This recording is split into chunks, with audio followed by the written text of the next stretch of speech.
Hi everyone, I'm Paul and welcome to my ICT concepts video on how and why you should use premium discount arrays or PD arrays for short. PD arrays are one of the most powerful tools that ICT teaches, and this is because they can help you to do three very important things in your trading. Number one is that PD arrays can help you to determine the draw on liquidity. Secondly, PD arrays can help you to determine your daily bias. And lastly, PD arrays can help you to monitor and confirm institutional order flow. So if you're struggling to apply PD arrays to your trading system, or you aren't using them at all, then this is the video for you. But before we jump into today's video, there's something you need to know.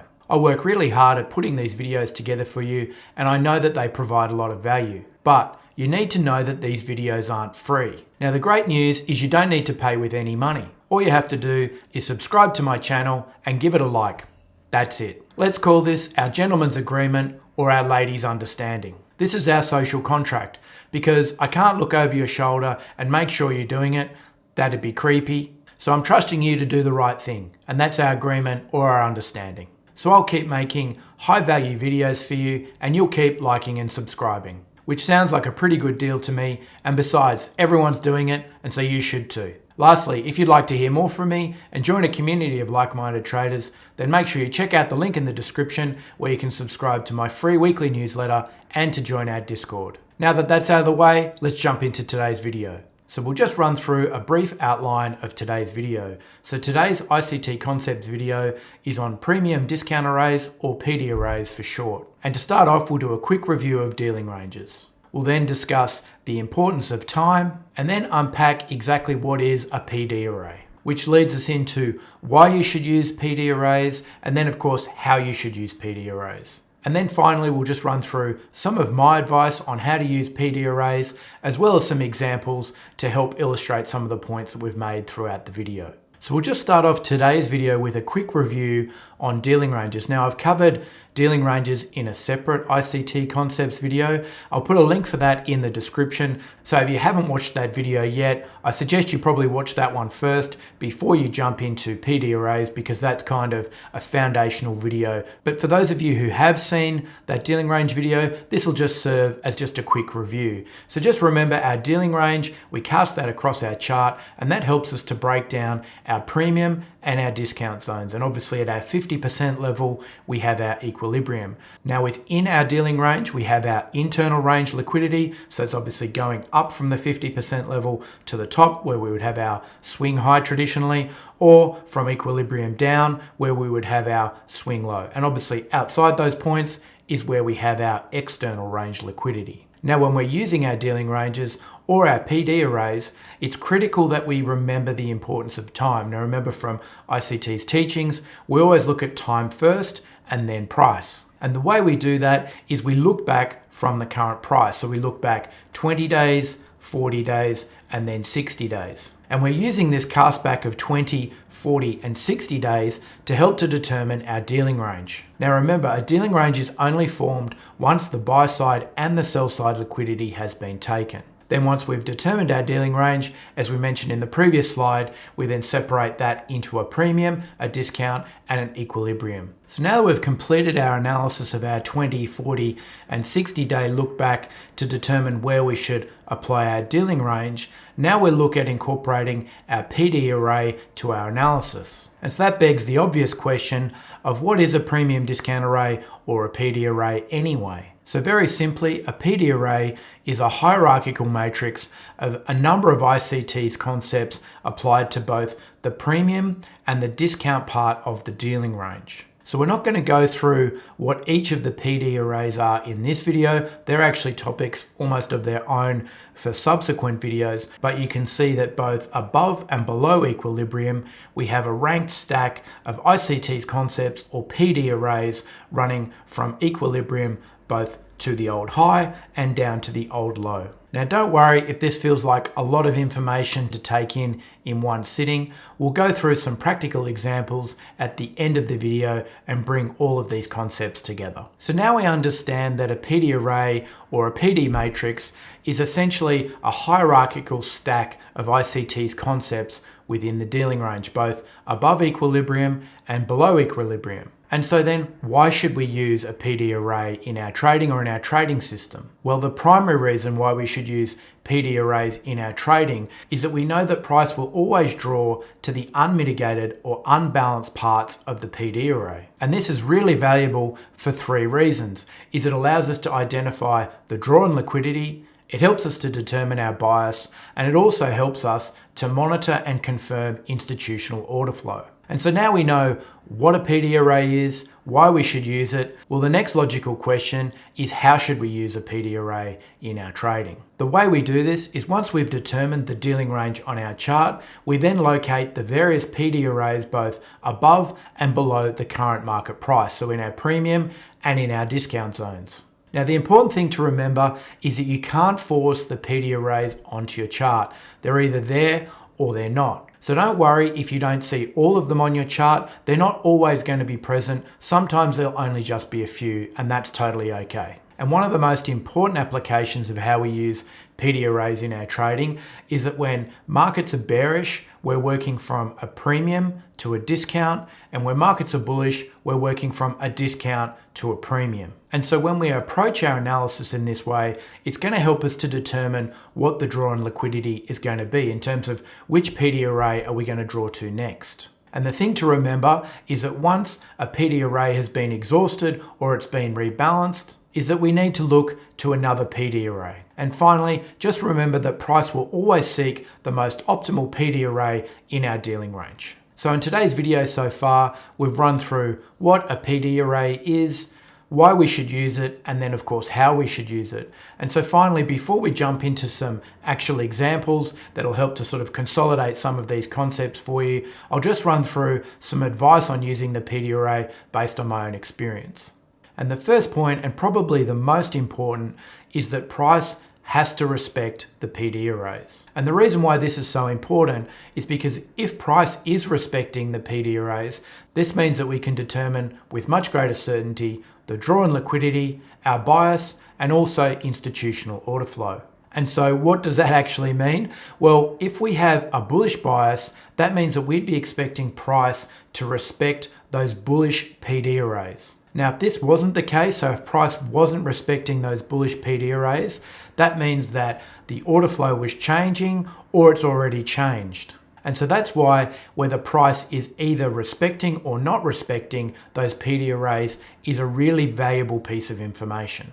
And so my next piece of advice in terms of using PD arrays would be just to keep it simple. I'd focus on only just one or two or maybe three of the PD arrays and just use those exclusively. This is one of those areas where you really want to become a master of just a few of these PD arrays rather than just a generalist or a master of none. And lastly, I really recommend that you integrate PD arrays into your personal trading model if you haven't already. Now that we've run through the theory side of the video, let's jump into some examples and we'll highlight what I think are the three critical areas of using PD arrays, which is determining the draw and liquidity, determining bias, and also monitoring and confirming institutional order flow. So the first example we're going to look at is determining the draw and liquidity using our PD array. Now we're going to use the ES or the S&P 500 as our example. And what I've done here on the chart, you can see I've marked out our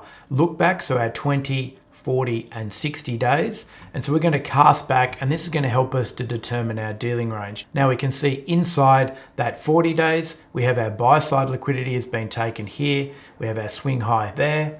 We have our sell side liquidity, which has been taken inside our 20 days, and we've got our swing low just here. So we've cast our dealing range from this high down to this low, and that gives us our equilibrium just there. Now in this example, I'm determining that the draw and liquidity is going to be higher. So we've taken out the sell side. You can see we had a bearish fair value gap just here on equilibrium. Now price has admittedly gone in from a discount to a premium. We've crossed that equilibrium level, but you can see we haven't respected really this bearish fair value gap at all. And we haven't taken out the buy side liquidity just here, or sought the buy side in this imbalance here, or this bearish order block just up here, all sitting in our premium part of the range. So based on this price action, I'd anticipate that given we've taken out the sell side liquidity, we've come from our discount part of the range. We're trading back now into our premium part of the range. We haven't respected this bearish fair value gap just here at equilibrium, and we should still be targeting buy side liquidity. So we have buy side liquidity residing above this high here, and obviously in this imbalance and in our bearish order block deeper into the premium part of the range. So I hope this example was helpful in illustrating how you can use PD arrays to determine the next draw on liquidity. The second practical example we're going to look at is using PD arrays to help determine our daily bias. Now in this example, we're looking at the DXY or the DXY, so the US dollar index. And you can see what I've done is I've marked out my dealing range. So from this swing low to this swing high here, we've taken out the sell side liquidity here and then the buy side liquidity here. Now in this example, I've got a bullish bias, and the question will be is, well, why would I have a bullish bias? So we've taken out the buy side here. We now have a higher high. And what you can see is actually happen is we've created our dealing range. So we have our discount and our premium zone, and now price is coming back into a discount. So remember, we want to go from a discount to a premium when we have a bullish bias. So we're in the discount part of the market. You can see we've traded into this bullish fair value gap. You can see how price has respected that bullish fair value gap, and we've now painted a swing low here, and we're now looking to trade higher. And so what I can do is target the other side of the dealing range, so the premium part of the dealing range, and use that to help determine where the draw on liquidity would be or where my target would be. So in this case, I'm looking in the premium part of the range, and I'm looking for setups there, and you can see I've marked out a bearish fair value gap just up here in this premium part of the range. So my bias for the DXY is bullish. I'm expecting to see price come from this discount part of the range. We've reacted to this bullish fair value gap, and I'm now watching for price to start draw towards this bearish fair value gap, which is in the premium part of the range. Now this is the last example that we'll look at, and this is using our PD arrays to both monitor and confirm institutional order flow. So we're using the ES or the S&P 500, and what I've done is I've marked out the dealing range, so you can see we have our buy side and our sell side here, and they've been taken on both sides. So I've drawn my dealing range from the swing low here to this swing high here. Now what I've already done is marked out all these bullish fair value gaps you can see across the whole spectrum of the array. Now in this particular example, we have a bearish bias, so we're expecting lower prices. So in this example, we'd be expecting these bullish PD arrays, so these bullish fair value gaps, to not be respected by price. So we'd be expecting price to go through these and just continue lower. And then obviously on the flip side of that, any bearish setup, so we're just going to look at fair value gaps in this example, would equally be respected. So we have a bearish bias, we expect bullish PD arrays to be disrespected, and we expect bearish fair value gaps to be respected. So we're just going to run the chart forward and just watch how that rolls out in this particular piece of price action. So we can see already the price has sliced through this bullish fair value gap here. So we haven't seen price respect that particular fair value gap. You can see we trade higher and then immediately trade lower again. So if we click this out, you'll see that we obviously formed a bearish fair value gap just here. And you can see how price has respected that. So we disrespected the bullish fair value gap. We're obviously in a premium part of the range, so we expect price to go from a premium to a discount because we're bearish. We have a bearish fair value gap that's formed. Price immediately respects that, and you can see we slice back down into this second bullish fair value gap here. Again, we've disrespected that, so we're just going to delete this one off and just watch what price action does from here. We trade through another bullish fair value gap, so we can just click that off. Now what you'll see is we've obviously gone into a bullish fair value gap in a discount. We've crossed across equilibrium, so it would be expected that we would see price potentially react to this and start to go up. So that doesn't necessarily discount our bearish bias. That's just what we'd expect once we start coming back into the discount part of the array, and we obviously have our bullish setups. Anyway, let's just keep playing it forward and see what happens. So we can see we react to that. We obviously have another bearish fair value gap just here. So we have these two bearish fair value gaps sitting here in our premium part of the range.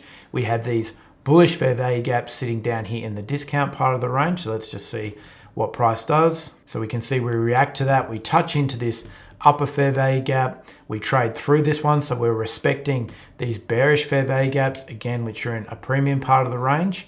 And let's see what price does from here, whether we trade down into a discount again. And there you go. So you can see we've disrespected all of these bullish fair value gaps. We've traded right down into a deep discount part of the dealing range. So I hope that illustration was helpful, and it shows you how that we can use our PD arrays to help us to, monitor and confirm that institutional order flow, which reinforces that our bias in terms of our trading direction is going to be correct. Thanks for watching my ICT concepts video on how and why you should use PD arrays. I hope you found it helpful, and I hope you're able to incorporate PD arrays into your trading and your analysis. Don't forget our gentleman's agreement or our lady's understanding. I did my part, and now it's your turn. Remember, if you'd like to hear more from me and join a community of like-minded traders, then make sure you check out the link in the description where you can subscribe to my free weekly newsletter and to join our Discord. Thanks for watching, and I hope to see you next time.